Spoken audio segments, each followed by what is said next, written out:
ভাই গো ভাই, আমাদের যদি এই যে গ্রামগঞ্জে যেসব বাড়িগুলো তৈরি করা হয়, সেই বাড়িগুলো যদি হতো রে ভাই, তাহলে তো মানে আজ আমার খবর ছিল। কেন বলছি জানেন? জানতে হলে অবশ্যই আপনাদেরকে ভিডিওটা কন্টিনিউ করতে হবে। ভিডিওটা ধৈর্য সহকারে দেখতে হবে। ভাই, গ্রামগঞ্জের এলাকায় মানে দেখবেন বাড়ি করতে গেলে আপনাকে 3 ফুট ছাড়তে হবে। যদি রাস্তার দিকে হয় তাহলে আপনাকে 4 ফুট ছাড়তে হবে। আর এখানে বর্তমান যে বিল্ডিংটা আমরা তৈরি করেছি, তারপরে দেখতে পাচ্ছেন আমি বাউন্ডারি গাঁথছি। এই বাউন্ডারি গাঁথার মানে কতটা জায়গা পড়ে আছে দেখুন। এই যে ইঁটটা বসাচ্ছি আমি, ইঁটটার পরে মানে গ্যাপ আছে কতটুকু জানেন? 3 ইঞ্চি গ্যাপ আছে। ইঁটটা থেকে মানে দেওয়াল থেকে, যে বাড়ির দেওয়াল আছে বর্তমান, সেই দেওয়াল থেকে পাঁচিলের গ্যাপটা 3 ইঞ্চি হয়েছে। আর যদি গ্রামগঞ্জে ভাই ম্যাক্সিমাম 3 থেকে, আপনাকে তো বিল্ডিংয়ের পাশে বিল্ডিং করতে গেলে, ঘরের পাশে ঘর করতে গেলে 3 ফুট ছেড়ে ঘর করতে হবে।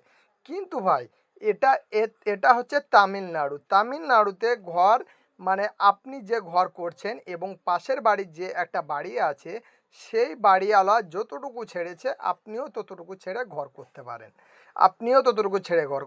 সেটা সেই বাড়িওয়ালা 2 ফুটও ছাড়তে পারে, 1 ফুটও ছাড়তে পারে। ওই বাড়িওয়ালা যতটুকু ছেড়েছে আপনিও ততটুকু ছাড়তে পারেন। কিন্তু এটা গ্রামগঞ্জের এলাকায় আপনাকে তো ওই হিসাবেই ছাড়তে হবে, 3 ফুট কি 4 ফুট। কিন্তু যদিও আপনি 3 ফুট ছাড়েন রে ভাই, তারপরেও যদি পাশের বাড়িওয়ালার জায়গায় যদি আপনি কোনো কাজ করতে যান, কিন্তু গ্রামগঞ্জের মানুষ 100%-এর মধ্যে 60% মানুষ আপনাকে পাশের বাড়ি থেকে কাজ করতে দেয় না। এটাই বাস্তব, আমি যেটা বলছি। এটা যদি আপনাদের জীবনে কারোর সাথে হয়ে থাকে অবশ্যই কমেন্টে মতামত জানিয়ে যাবেন। আর এটা তামিলনাড়ুতে ওই সিস্টেমটা নাই ভাই। আপনি যতটুকু ছেড়েছেন মানে পাশের বিল্ডিংওয়ালা যতটুকু ছেড়েছে, মানে যে বিল্ডিং তৈরি করছে সেও ততটুকু ছাড়বে, তার বেশি ছাড়বে না। এখন দেখুন আমি এই যে প্যারাপেটের ওয়ালটা গাঁথুনি করছি, বাউন্ডারির ওয়ালটা গাঁথুনি করার মতো নিজস্ব যে জায়গা মানে গাঁথুনি করব, সেই জায়গাটুকু নেই। আমি পাশের বাড়ির দেখতে পাচ্ছেন এখানে 2 ফুট জায়গা ছাড়া আছে। 2 ফুট জায়গা ছেড়েও নিজে একটা পাঁচিল দিয়ে দিয়েছে, যেটা গ্রামে বলা হয় পাঁচিল, মানে বাউন্ডারি ঘিরে দিয়েছে। সেই বাউন্ডারির ভিতরে ঢুকে আমি এই বাউন্ডারিটা এখন বর্তমান গাঁথছি।